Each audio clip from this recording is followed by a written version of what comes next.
प्यारे दोस्तों नमस्कार। आज हम हिंदी साहित्य के कुछ और महत्वपूर्ण प्रश्नोत्तर पढ़ने जा रहे हैं। वीडियो को प्रारंभ करने से पहले दोस्तों मैं आपसे ये कहना चाहूँगा कि जो दोस्त अनसब्सक्राइब करना चाहें वो बड़े शौक से कर सकते हैं, और जो सब्सक्राइब करें उनका तो स्वागत है ही है, लेकिन अनसब्सक्राइब करने वालों का भी बेहद स्वागत है, वो कर सकते हैं। क्योंकि दोस्तों जिसको पढ़ना है वही सब्सक्राइब रखिएगा, जिसको नहीं पढ़ना है या जिसका भूलवश सब्सक्राइब हो गया है वो अनसब्सक्राइब कर सकता है, और इससे मेरे को कोई फर्क नहीं पड़ने वाला। क्योंकि एक अध्यापक को पढ़ाने के लिए कक्षा के हिसाब से देखा जाए तो 40 विद्यार्थी ये कक्षा होती है, उतने तो अपने देखने वाले मिल जाएंगे।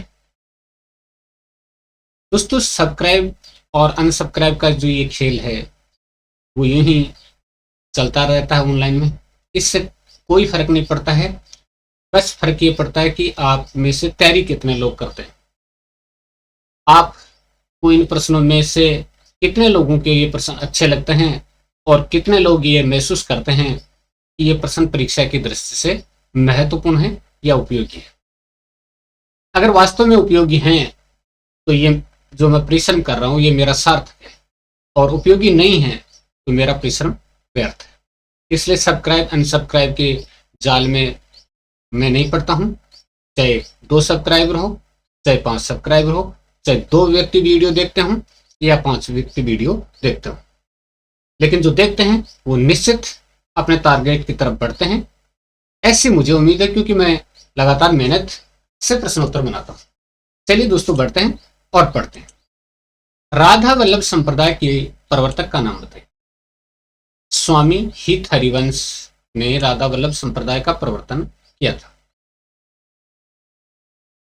तो दोस्तों याद हो गया होगा, राधा वल्लभ संप्रदाय के प्रवर्तक कौन है?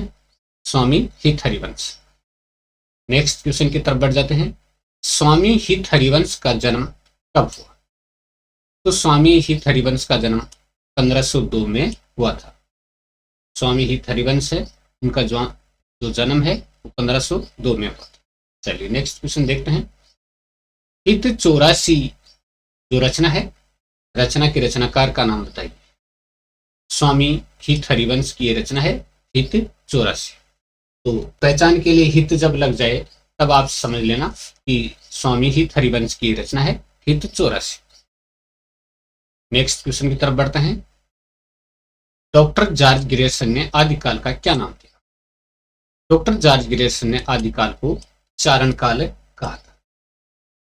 तो ये नाम आप देख लीजिएगा, डॉक्टर जॉर्ज ग्रियर्सन ने आदिकाल को चारण काल नाम दिया था। और डॉक्टर रामकुमार वर्मा ने आदिकाल का जो नाम दिया था वो दिया था संधि चारण काल। तो दोनों में डिफरेंस आपको समझ में आ गया होगा।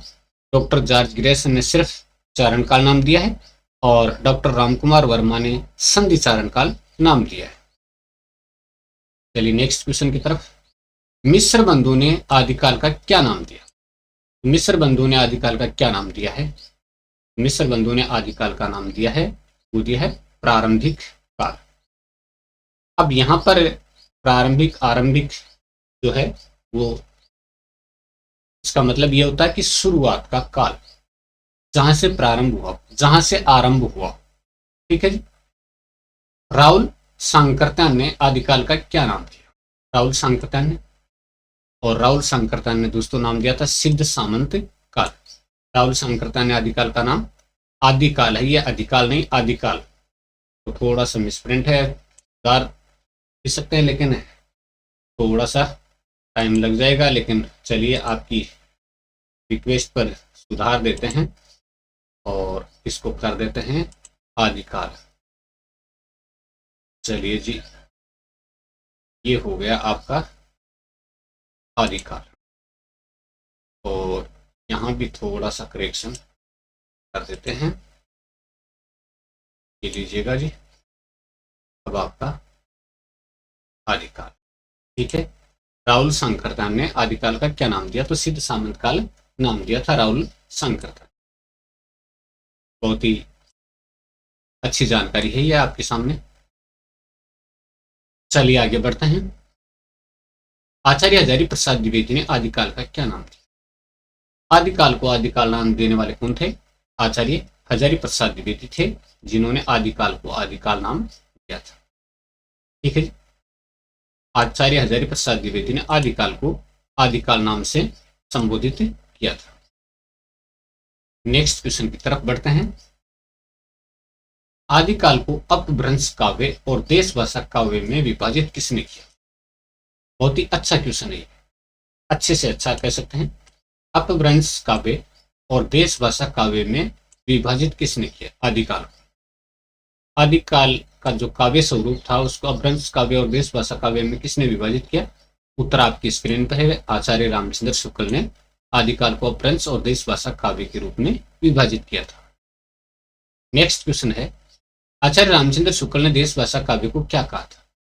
देश भाषा काव्य को उन्होंने कौन सा नाम दिया था? तो उन्होंने कहा था वीरगाथा काव्य, और उन्होंने आदिकाल का नाम भी क्या रखा था? वीरगाथा काल रखा था।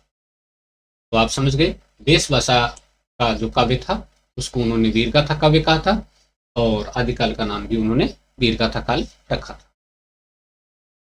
भक्तिकालीन हिंदी काव्य की प्रमुख भाषा कौन सी थी? भक्तिकालीन हिंदी काव्य की प्रमुख भाषा कौन सी थी? तो भक्तिकालीन हिंदी काव्य की प्रमुख भाषा थी वो ब्रज भाषा भी थी, ब्रज भाषा ही थी प्रमुख रूप से। हाँ, इसके साथ साथ अवधी भाषा का भी काफी प्रचलन था, लेकिन प्रमुख रूप से अगर भाषा देखी जाए तो ब्रज भाषा ही प्रधान रूप से थी। बंगाल असम में ब्रज भाषा प्रभावित है, बंगला असमिया को क्या कहा गया? बंगाल और असम में ब्रज भाषा से प्रभावित बंगला असमिया जो है उसको क्या कहा गया? तो उसको कहा गया ब्रजबुली। ब्रजबुली का नाम उसको दिया गया था। यानी ब्रज भाषा का प्रसार इतना था कि बंगाल असम में ब्रज भाषा से प्रभावित जो बंगला असमिया है उसको ब्रजबुली नाम दिया गया था। नेक्स्ट क्वेश्चन की तरफ बढ़ते हैं। हिंदी साहित्य में दोहा परंपरा को प्रारंभ किसने किया था? तो हिंदी में दोहा परंपरा को प्रारंभ करने वाले कौन थे? सरपा ने। सरपा ने दोहा परंपरा को प्रारंभ किया था हिंदी साहित्य में। हिंदी साहित्य में दोहा परंपरा को प्रारंभ करने वाले कौन थे? सरपा। नेक्स्ट है, सरपा की प्रसिद्ध रचना का नाम बताइए। सरपा की प्रसिद्ध रचना का नाम है दोहा कोश। सरपा की जो प्रसिद्ध रचना है उसका नाम क्या है? दोहा कोश। सत्यवती कथा की रचना किसने? सत्यवती कथा की रचना सत्यवती कथा की रचना की थी ईश्वरदास ने। ईश्वरदास ने सत्यवती कथा की रचना की थी। ठीक है दोस्तों, चलिए आगे बढ़ते हैं। अगला प्रश्न, एकादशी कथा की रचना किसने की? एकादशी कथा की रचना सूरजदास ने की थी। एकादशी रचना है और उस रचना का नाम है एकादशी कथा, तो इसकी रचना सूरजदास ने की थी। नेक्स्ट है, ढोला मारूरा दोहा की रचना किसने की? कुशल लाभ ने की थी ढोला मारूरा दोहा की रचना। कहीं कहीं आपको कल्लोल भी देखने को मिल जाएगा। कल्लोल ने पहले लिखा था और कुशल लाभ ने उसको परिवर्तित और परिष्कृत करके लिखा। तो ढोला मारूरा दोहा की रचना कुशल लाभ ने। चलिए नेक्स्ट, पृथ्वीराज रासो की रचना किसने की? बहुत ही साधारण क्वेश्चन है, सबको आता है। चंद बरदाई ने की थी पृथ्वीराज रासो की रचना, और हिंदी साहित्य का प्रथम महाकाव्य माना है इसने चंद। पृथ्वीराज रासो को प्रथम महाकाव्य माना है आचार्य रामचंद्र शुक्ल ने, और चंद बरदाई को महाकवि माना है। चलिए, रामचंद्रिका की रचना किसने? रामचंद्रिका की रचना तो याद आ गया होगा आपको, केशवदास ने की थी। और रामचंद्रिका को छंदों का अजायबघर भी कहा जाता है, और ऐसा कहा जाता है कि इसकी रचना एक ही रात में की गई थी। हिंदी भक्ति साहित्य की परंपरा का सूत्रपात किस संत कवि ने किया था? हिंदी भक्ति साहित्य की परंपरा का सूत्रपात किस संत कवि ने किया था? संत नामदेव ने किया था। तो दोस्तों, संत नामदेव मराठी में भी लिखते थे और हिंदी भाषा में भी लिखते थे।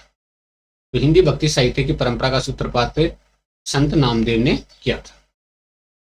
नेक्स्ट क्वेश्चन, संत नामदेव का जन्म कब हुआ था? 1267 में संत नामदेव का जन्म हुआ था।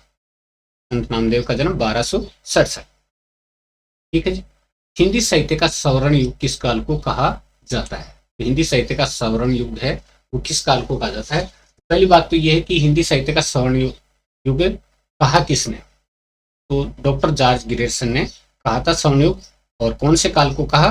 भक्ति काल को उन्होंने हिंदी साहित्य का स्वर्ण युग कहा था। तो हिंदी साहित्य का स्वर्ण युग भक्ति काल को कहा जाता है। भक्ति आंदोलन भारतीय चिंतन धारा का स्वाभाविक विकास है। भक्ति आंदोलन भारतीय चिंतन धारा का स्वाभाविक विकास है, ये कथन किसका है? बहुत ही शानदार कथन है।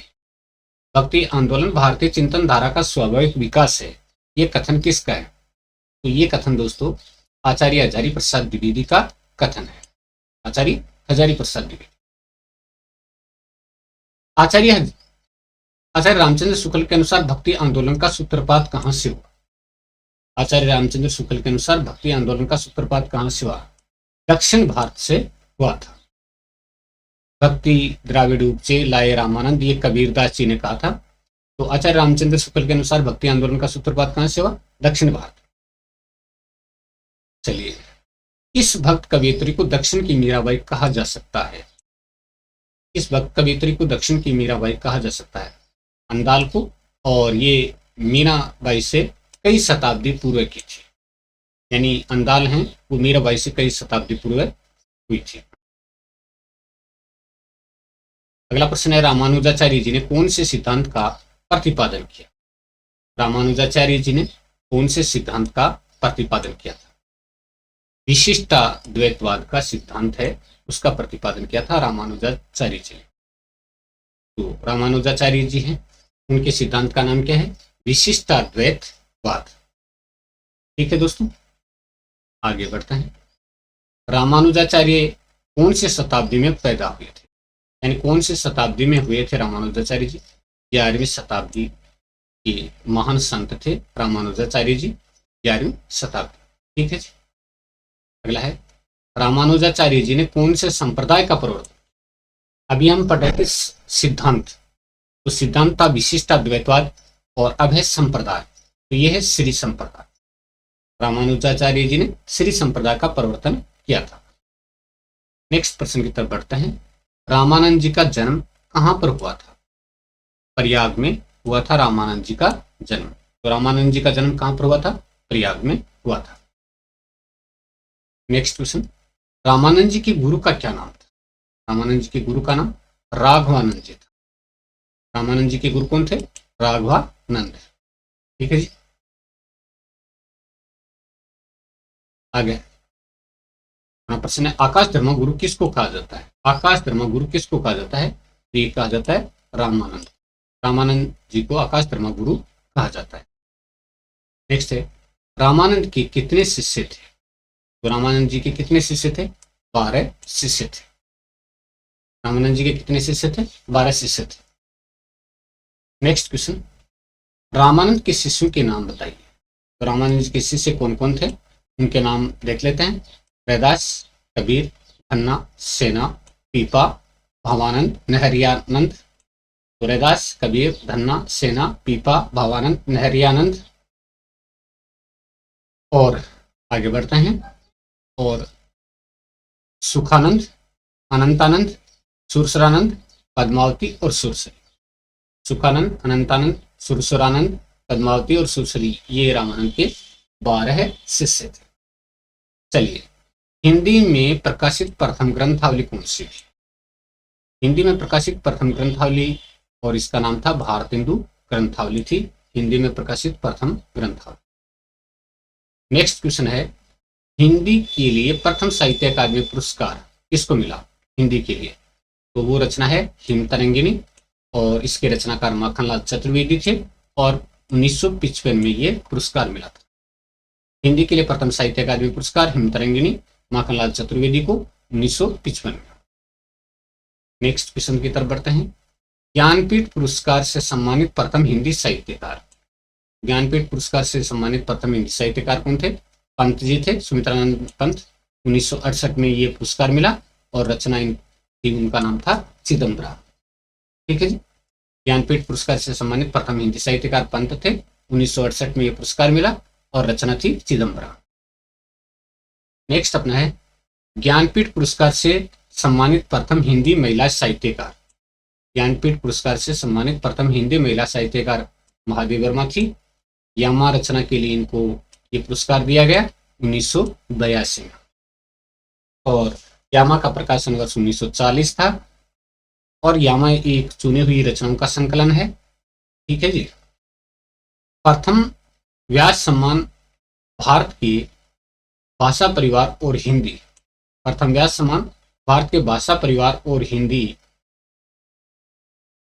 डॉक्टर रामविलास शर्मा को दिया गया 1951 में। तो प्रथम व्यास सम्मान किसको दिया गया? डॉक्टर रामविलास शर्मा को, और रचना का नाम भारत के भाषा परिवार और हिंदी के लिए, और ये दिया गया था 1991 में। प्रथम विश्व हिंदी सम्मेलन आयोजित हुआ नागपुर में 1975 में। प्रथम विश्व हिंदी सम्मेलन नागपुर में 1975 में आयोजित हुआ। अगला है एमए हिंदी का सर्वप्रथम शिक्षण प्रारंभ हुआ। एमए हिंदी का काशी हिंदू विश्वविद्यालय में 1921 में एमए हिंदी का सर्वप्रथम शिक्षण प्रारंभ हुआ था। चलिए नेक्स्ट, काशी हिंदू विश्वविद्यालय के प्रथम हिंदी विभागाध्यक्ष कौन थे? तो ये थे श्याम सुंदर दास। काशी हिंदू विश्वविद्यालय के प्रथम हिंदी विभागाध्यक्ष थे श्याम सुंदर दास। साहित्य अकादमी का प्रथम अध्यक्ष, साहित्य अकादमी के प्रथम अध्यक्ष थे पंडित जवाहरलाल नेहरू। साहित्य अकादमी हैं, उनके प्रथम अध्यक्ष पंडित जवाहरलाल नेहरू थे। चलिए, हिंदी साहित्य परिषद का प्रथम अध्यक्ष, तो हिंदी साहित्य परिषद थी, उसका प्रथम अध्यक्ष पुरुषोत्तम दास टंडन जी थे। हिंदी साहित्य परिषद का प्रथम अध्यक्ष, और ये थे पुरुषोत्तम दास जी टंडन। संयुक्त राष्ट्र में हिंदी में भाषण देने वाला प्रथम व्यक्ति, संयुक्त राष्ट्र संघ में हिंदी में भाषण देने वाला प्रथम व्यक्ति अटल बिहारी वाजपेयी, और ये भाषण उन्होंने दिया था 1977 में। ठीक है जी। चलिए आगे बढ़ते हैं। हिंदी भाषा का प्रथम वैज्ञानिक इतिहास। हिंदी भाषा का प्रथम वैज्ञानिक इतिहास, हिंदी भाषा का इतिहास, और 1933 में इसका प्रकाशन हुआ, और ये धीरेन्द्र वर्मा की रचना है। हिंदी भाषा का प्रथम वैज्ञानिक इतिहास है, हिंदी भाषा का इतिहास है, 1933 में प्रकाशन हुआ, और धीरेन्द्र वर्मा का ये ग्रंथ है। चलिए नेक्स्ट, हिंदी का पहला स्वतंत्र मौलिक निबंध राजा भोज का सपना है। तो हिंदी का पहला स्वतंत्र और मौलिक निबंध है, उसका नाम है राजा भोज का सपना। नेक्स्ट पढ़ रहे हैं, ब्रजभाषा गद्य की प्रथम रचना। ब्रजभाषा गद्य की प्रथम रचना कौन सी थी? श्रृंगार रस मंडन, और ये विठलनाथ की रचना थी। ब्रजभाषा गद्य की प्रथम रचना श्रृंगार रस मंडन है, और विठलनाथ की रचना थी। आधुनिक खड़ी बोली हिंदी गद्य का जनक, आधुनिक खड़ी बोली हिंदी गद्य का जनक माना जाता है भारतेंदु हरिश्चंद्र जी। आधुनिक खड़ी बोली हिंदी गद्य का जनक किसको माना जाता है? भारतेंदु हरिश्चंद्र। हिंदी की पहली वैज्ञानिक कहानी, तो हिंदी की पहली वैज्ञानिक कहानी कौन सी थी? तो हिंदी की पहली वैज्ञानिक कहानी है चंद्रलोक की यात्रा। चंद्रलोक की यात्रा है हिंदी की पहली वैज्ञानिक कहानी। अगला है फ्लैशबैक पद्धति पर आधारित प्रथम कहानी। फ्लैशबैक पद्धति पर आधारित प्रथम कहानी है, उसका नाम उसने कहा था, और इसके रचनाकार हैं चंद्रधर शर्मा गुलेरी। नवगीत परंपरा के सूत्रधार कौन माने जाते हैं? सच्चिदानंद हीरालाल वात्स्यायन अगे माने जाते हैं। तो दोस्तों आज के वीडियो में इतना ही। वीडियो आपको कैसा लगा कमेंट जरूर कीजिएगा। आपका बहुत बहुत धन्यवाद वीडियो देखने के लिए, और न देखने के लिए भी बहुत बहुत धन्यवाद।